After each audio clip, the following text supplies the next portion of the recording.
when people are desperate, you create the perfect ecosystem for hatred to thrive.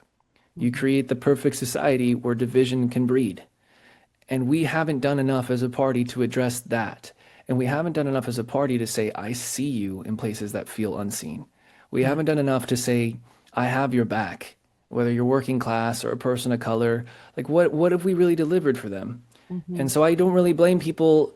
I hate that Donald Trump was elected a second time on his third election. And I'll never understand people who voted for him for three times. But I do understand that how we got here is because we didn't do enough. A lot of people forget that at the same time that Franklin Delano Roosevelt was elected was the same time Hitler and Mussolini came to power.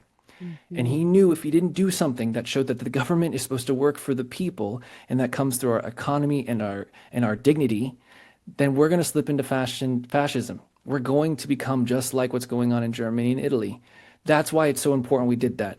We had the power to do something in 2021 and 2022, and we didn't. We didn't codify Roe v. Wade. We didn't pass any of the semblance of like those social justice stuff we campaigned on in 2020. We Hmm. didn't tax the billionaires and bolster our funding for education and social services or our roads and our bridges. We didn't do anything that actually people could feel. We passed an infrastructure package where it took forever to build anything, and they called it a climate bill. But the only people who could actually benefit from that Climate and Inflation Reduction Act are the people who already had enough money. Yeah. 82% of Americans live paycheck to paycheck. We haven't done anything on that.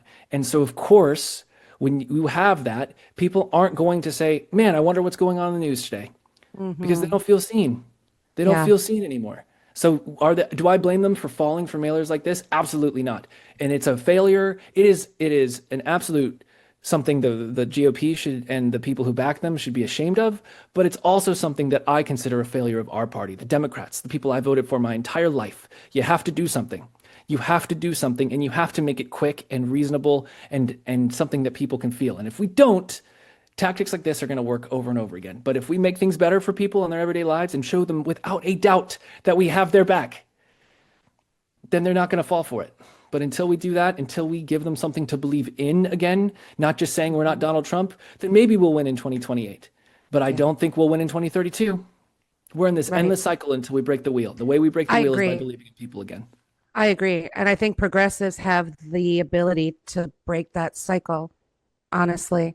That's why we're doing this podcast, because you're not compromised. You're in it for the right reasons.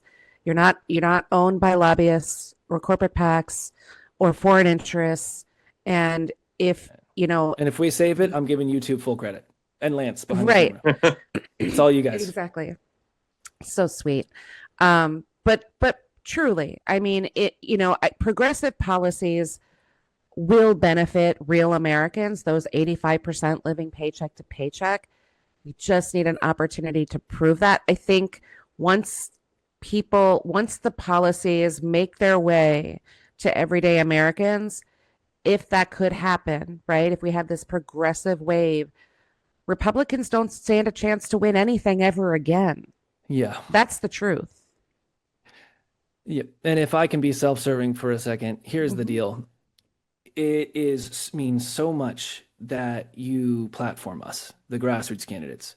But there are a lot more people like me running for office than we have ever seen before in the history of elections in this United States, and Yeah. especially in the era since corporate PAC money has been allowed. We are all actively refusing it, knowing that some ways ties one hand behind our back. If you know progressive candidates, if you know people who refuse corporate money and the interest of special interest, please donate.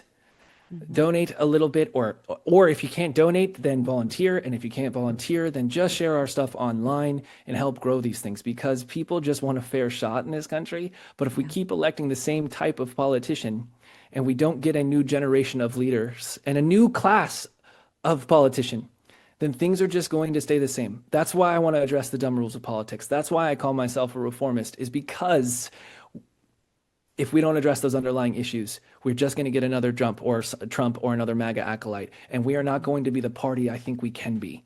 I want us to live up to our potential again, and we're just not going to do it if we keep thinking that the same political playbook is the one that's going to work. It won't, and it doesn't.